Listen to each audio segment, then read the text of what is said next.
जाऊया। बातमी आहे दिल्लीच्या राजकारणातून। दिल्लीचे मुख्यमंत्री अरविंद केजरीवाल यांना अटक झाली आहे। ईडीच्या अधिकाऱ्यांनी अरविंद केजरीवाल यांच्या घरी संध्याकाळपासून तपास सुरू केला होता आणि त्यानंतर साधारण 2 तासांनी त्यांनी अरविंद केजरीवाल यांना अटक केली।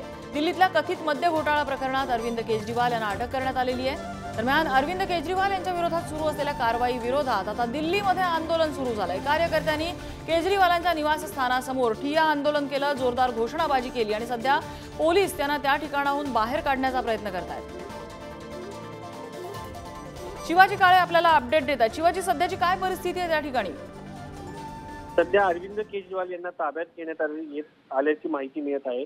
त्यांना अटक करण्यात आलेली आहे आणि या सगळ्या प्रकरणावरती जर आपण पाहिलं तर आता ज्या पद्धतीने त्यांना अटक करण्यात आलेली आहे, त्यानंतर आता आम आदमी पक्ष खास करून पंजाबमध्ये दिल्लीमध्ये आक्रमक झाल्याचं माहिती समोर येत आहे। दिल्लीच्या अनेक रस्त्यांवरती ट्रॅफिक जाम झालेले आहे। मात्र सध्या तरी अरविंद केजरीवाल यांना ताब्यात घेतलेलं आहे। उद्या या सगळ्या प्रकरणावरती त्यांना कोर्टामध्ये हजर केलं जाईल। आज त्यांना ईडीच्या कस्टडीमध्ये रात्र काढावी लागणार आहे। ताब्यात घेतल्यानंतर कदाचित त्यांना आज रात्रभर चौकशी देखील केली जाऊ शकते। मात्र त्यांनी योग्य प्रश्नांची उत्तरं दिली नाही, म्हणूनच ईडीने अटक केलेली आहे हे या सगळ्या प्रकरणामध्ये सांगितलं जाऊ शकतं। आज जर आपण पाहिलं तर दिल्ली हायकोर्टामध्ये या सगळ्या प्रकरणाच्या सुनावणी दरम्यान ईडीकडनं सांगण्यात आलं होतं की या सगळ्या प्रकरणामध्ये आम्ही एका हाय प्रोफाईल व्यक्तीला अटक करणार आहोत, कारण या सगळ्या गोष्टीचे लाभ त्यांच्या पक्षाला झालेले आहेत। ते पक्षाला लाभ झाले म्हटल्यानंतर अरविंद केजरीवाल या पक्षाचे अध्यक्ष आहेत, त्यांच्या पक्षाला दिल्लीच्या कथित दारू घोटाळा प्रकरणामध्ये लाभ झाल्याचं सांगितलं जात होतं आणि या सगळ्या प्रकरणामध्ये आता सर्वात पहिल्यांदा आतापर्यंत कधी त्यांच्या चार्जशीटमध्ये नाव आलं नव्हतं असं त्यांचं म्हणणं होतं। मात्र याचा लाभार्थी खरे जर असतील तर अरविंद केजरीवाल आणि त्यांचा पक्ष आहे असं ईडीचं म्हणणं होतं आणि या प्रकरणामध्ये आतापर्यंत दिल्लीचे उपमुख्यमंत्री त्याचबरोबर संजय सिंग यांना अटक करण्यात आली होती। आता केजरीवाल यांना ताब्यात घेण्यात आलेलं आहे। मात्र या सगळ्या याच्यामध्ये केजरीवाल यांना ताब्यात घेतल्यानंतर केजरीवाल मुख्यमंत्रीपदाचा राजीनामा देतात का हे पाहणं महत्त्वाचं आहे। शिवाजी, धन्यवाद या सगळ्या माहितीबद्दल। तर दिल्लीमध्ये अरविंद केजरीवाल यांच्यावर मोठी कारवाई करण्यात आली, त्यांना ईडीने ताब्यात घेतलेलं आहे आणि आपचे कार्यकर्ते आता आक्रमक झालेले आहेत।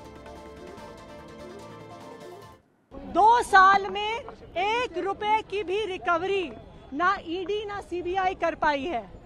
500 से ज्यादा अफसर इस केस में लगे हुए थे, 1000 से ज्यादा रेड्स हुए। आम आदमी पार्टी के नेताओं के घर, मंत्रियों के घर, उनके ऑफिसेज में हर जगह रेड हुई, लेकिन उसके बावजूद 1 रुपया आज तक नहीं मिला है।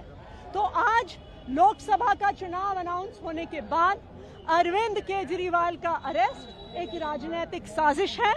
लेकिन मैं प्रधानमंत्री नरेंद्र मोदी जी को कहना चाहती हूं कि अरविंद केजरीवाल सिर्फ एक इंसान नहीं है, अरविंद केजरीवाल एक विचार है।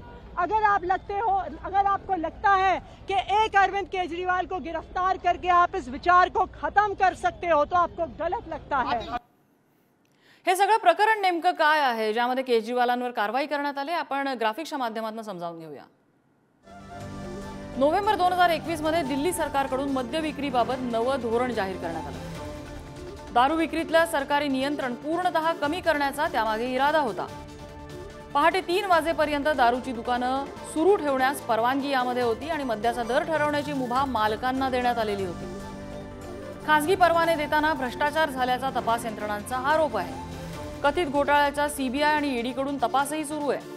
दारूची विक्री करणाऱ्या लॉबीने 100 कोटींची लाच दिल्याचा ईडीने दावा केलाय।